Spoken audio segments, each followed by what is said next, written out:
So ating pag-usapan ngayong araw, naging impact na nga rin sa pagkatalo ng ating Barangay Nibra sa semifinals mga idol, kung saan hindi pa rin satisfy ng ating Barangay Nibra kung bakit ganun lamang ang ipinakitang laban na parang napahina na nga ba ang naging line-up ng ating Barangay Nibra, kung bakit natalo pa rin sa upunan ng SMB. Marami pa rin ang nakakapansin mga idol sa naging chemistry ng ating Barangay Nibra. Hindi pa rin malin tulad noon na lakas pa rin ang dating line-up ng Jenkins na may Jamie Malonzo at si Stan at Stanley Pringle.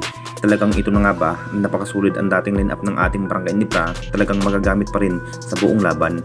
Posibleng maraming player pa rin na matrade ng ating Barangay Nibra at gagawing trade asset next season. Tulad nga kay Stephen Holt mga idol, bagsak pa rin ang ilalaro itong si Stephen Holt kung bakit maikli na nga lang po ang kanyang makukuhang playing time sa nasabing player.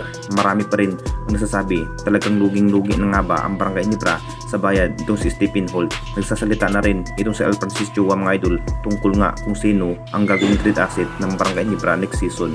Bibitawan na nga ba itong si Stephen Holt?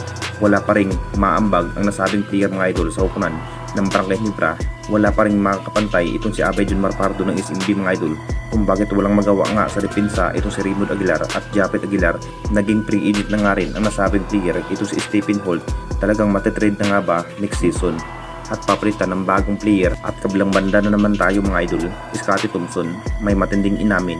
Alam na nating lahat mga idol, ginawa pa rin sa nasabing player na si Scottie Thompson mga idol para manalo nga ang kupunan ng Barangay Nibra sa semis.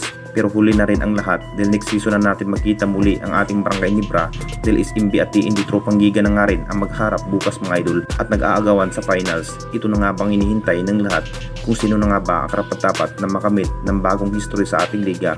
Sobrang nangihinayang pa rin ito si Scottie Thompson mga idol dahil pinaghihirapan pa rin at makakapasok sa semis, pero naging hadlang pa rin ang upunan ng SMB. Nakita naman nating lahat, sulit pa rin ang naging chemistry ng SMB na may CJ Perez at Abay Jun Marpardo ang magdadala sa opensiba. Kung bakit tambak ang inabot sa dulo ng Barangay Nibra, may inamin na nga rin itong si Scottie Thompson mga idol. Luging-lugi na nga rin ang upunan ng Barangay Nibra dahil ilang player pa rin ang magagamit pagdating sa pagkikipaglaban. Kung sakaling hindi pa rin babaguhin ng SMC ang maging chemistry ng ating Barangay Nibra next season mga idol, talagang ganun pa rin ang mangyari next season. Sayang na sayang nga ang naging effort ito si Scottie Thompson mga idol at RJ Abrientos